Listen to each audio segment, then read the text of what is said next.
Novel محبت سے خدا تک کا سفر، تحریر مہوش صدیق، قسط نمبر 36۔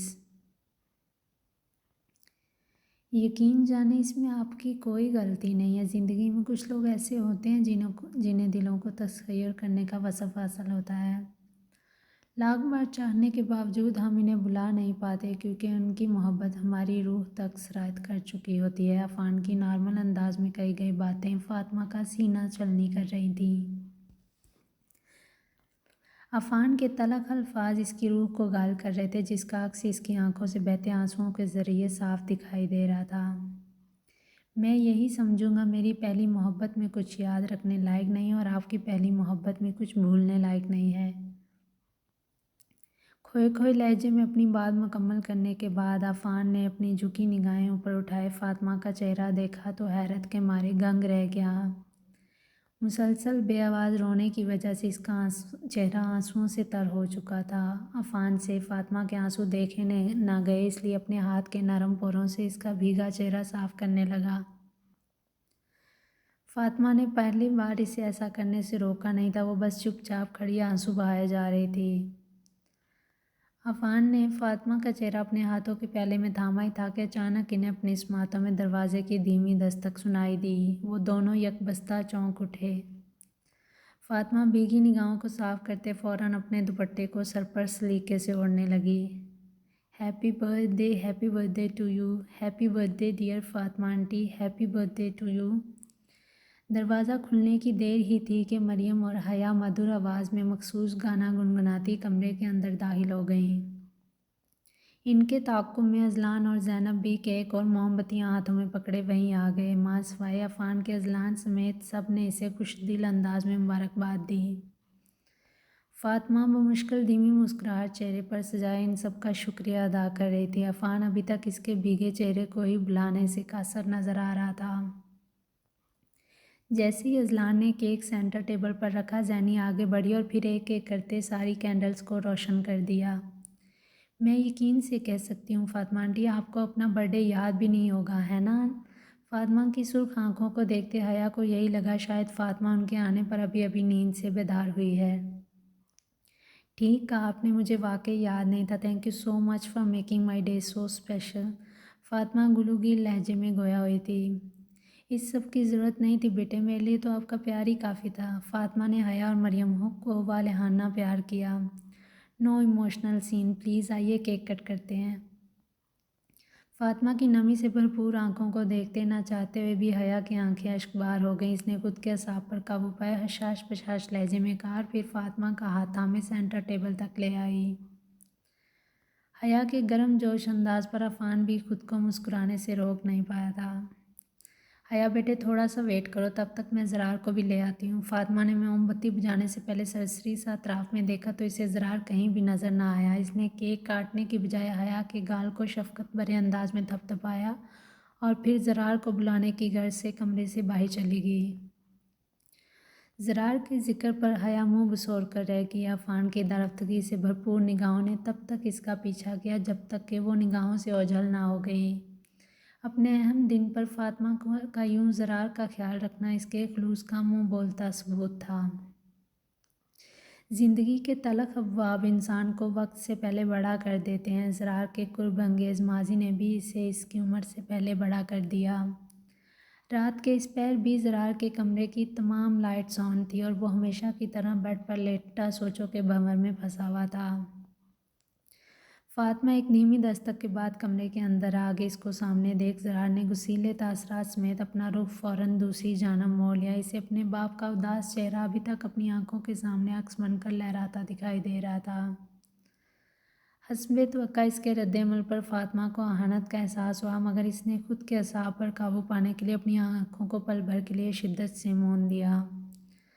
زرار بیٹے۔ فاطمہ چند ثانیے تک تو یوں ہی اسے دیکھتی رہی اور پھر قدم آگے بڑھاتے بالآخر اسے نرم لہجے میں مخاطب کر گئی۔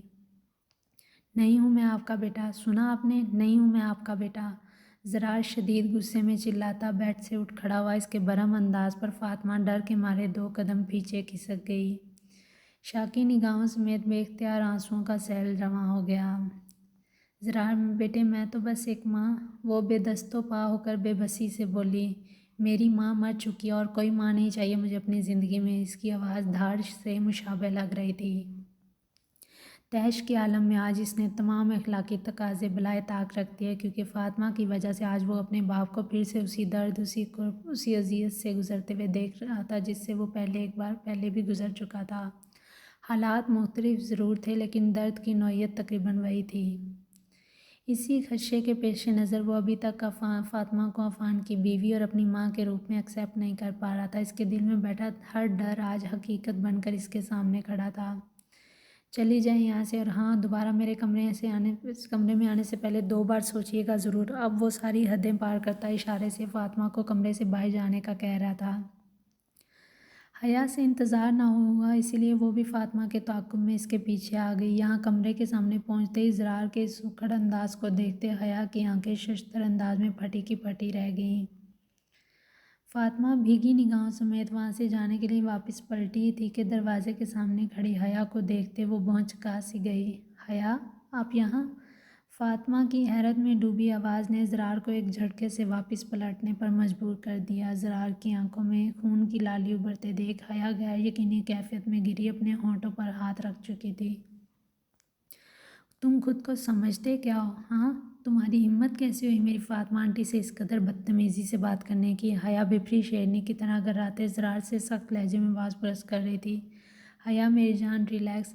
اس سے پہلے کہ حیا اپنا آپا کھوئے، فاطمہ نے آگے بڑھتے اس نازک صورتحال کو سنبھالنے کی صحیح کی۔ جیسا آپ سوچ رہی ہیں ویسا کچھ نہیں، آپ پلیز چلیں یہاں سے، آئیے میرے ساتھ پلیز۔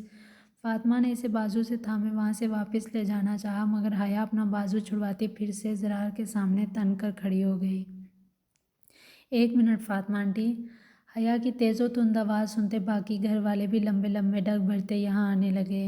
میری فاطمہ آنٹی تمہاری تمام تر بدتمیزیوں کو سہ کر بھی بار بار تمہارا خیال رکھنے کی کوشش کرتی ہیں، اور تم ان کی مخلص بے غرض بے لوث محبت کا یہ صلہ دے رہے ہو انہیں۔ حیا کا غصہ اس وقت سوا نیزے پر پہنچ چکا تھا۔ حیا، یہ ہمارا پرسنل میٹر ہے اور بعد میں انٹرفیئر کرنا ضروری نہیں ہوتا، جائیں یہاں سے پلیز۔ زرار کو اس کا لب و لہجہ ایک آنکھ نہیں بھایا، اس لیے انگیز شہادت اٹھائے اسے مداخلت کرنے سے منع کر دیا۔ دیکھو تم۔ زرار کے تنک رویے پر حیا کا رنگ پھک پڑ گیا، وہ کڑے تیوروں سمیت پھر سے بولنے لگ گئی۔ حیا بیٹے پلیز آپ چلیں یہاں سے۔ فاطمہ نے ان دونوں کو بچوں کی طرح بھیڑتے دیکھا تو بچ بچاؤ کرنے میدان میں آ گئیں۔ فاطمہ آنٹی، یہ بگڑا انسان آپ سے کس قدر بدتمیزی سے پیش آ رہا تھا شاید اس کو خود بھی اندازہ نہیں ہے۔ حیا کا غصہ کسی طور کم ہونے میں نہیں آ رہا تھا۔ اس وقت گھر کے باقی افراد بھی وہاں جمع ہو چکے تھے۔ پریشانی میں مبتلا اذلان، عفان سمیت وہاں موجود گھر کے سبھی نفوس اس صورتحال کو سمجھنے کی کوشش کر رہے تھے۔ حیا، زرار تو پہلے سے ہی بھرا بیٹھا تھا، اوپر سے حیا کی باتیں اسے مزید مشتعل کر رہی تھیں۔ فاطمہ آنٹی، یہ لڑکا آپ کی محبت ڈیزرو ہی نہیں کرتا، یہ صرف اپنے خول میں بند رہنا چاہتا ہے، کسی دوسرے کی فیلنگز اس کے لیے کوئی میٹر ہی نہیں کرتی ہیں۔ حیا پے در پہ وار کیے جا رہی تھی۔ فاطمہ اب اپنا سر ہاتھوں میں تھامے اس وقت کو کوس رہی تھی جب وہ زرار کو بلانے اس کے کمرے میں چلی آئی۔ ریلیکس حیا، ہوا کیا؟ کیوں اتنا بھڑک رہی ہو؟ مریم نے آگے بڑھتے اسے اپنی طرف متوجہ کیا۔ 1 منٹ مریم، پہلے مجھے اس سے بات کر لینے دو۔ حیا اپنا ہاتھ چھڑواتی پھر سے زرار کی طرف متوجہ ہوگی۔ عفان اس وقت زرار کے بالکل پاس پہنچ چکا تھا۔ تم کہہ رہے تھے نا تمہاری ماں مر چکی اور کسی ماں کی کوئی ضرورت نہیں ہے۔ حیا کی بات پر عفان کا چہرہ شرمندگی کے مارے تھوڑا نیچے جھک گیا۔ اسے بالکل بھی اندازہ نہیں تھا زرار نے فاطمہ سے اس قدر تلخ لہجے میں بات کیا۔ میں کہتی ہوں ایک طرح سے اچھا ہی ہوا، کیونکہ اگر آج وہ تمہارا اس قدر اکھڑ رویہ اپنی آنکھوں سے دیکھ لیتی تو یقیناً صدمے سے ہی مر جاتی۔ شوق کے عالم میں زرار کا منہ اد کھلا رہ گیا۔ حقیقت سے لا علم حیا کے طنزیہ جملوں نے زرار کو گہرے صدمے سے دوچار کر دیا۔ شٹ اپ حیا، ڈونٹ کراس یور لمٹس۔ ماں کے زرار کا پھیکا پڑتا چہرہ دیکھ فاطمہ سے برداشت نہ ہوا تو فوراً سخت لہجے میں اسے ٹوک دیا۔ لیکن آنٹی، یہ آپ کو… فاطمہ کے اس قدر سخت رد عمل پر حیا کی آواز بھرا گئی۔ I said just shut up حیا، لیو دس ٹاپک ناؤ۔ کمرے میں ایک سرد جنگ چھڑ چکی تھی۔ فاطمہ نے اسے بازو سے تھامے تنبیہی انداز میں وارننگ دے دی۔ زرار حیرت بھری نگاہوں سمیت اس وقت فاطمہ کو اپنے دفاع میں بحث کرتے دیکھ رہا تھا۔ مریم، حیا کو ابھی اسی وقت اس کے روم میں لے کر جاؤ۔ فاطمہ نے بھیگی نگاہوں سمیت مریم کو مخاطب کیا تو حیا کے وجود پر سکتہ طاری ہو گیا۔ فاطمہ آنٹی میں تو آپ کے لیے یہ سب۔ حیا کا انداز غیر یقین تھا، یوں فاطمہ کا سب کے سامنے ڈانٹنا اسے بری طرح ہرٹ کر گیا۔ جسٹ گو حیا پلیز۔ فاطمہ ملتجئانہ انداز میں گویا ہوئی۔ ان قرب انگیز لمحات سے پاس کھڑی ذہنی کو اپنا ذہن معاف ہوتا محسوس ہونے لگا تھا۔ I hate you Zarar, I hate you.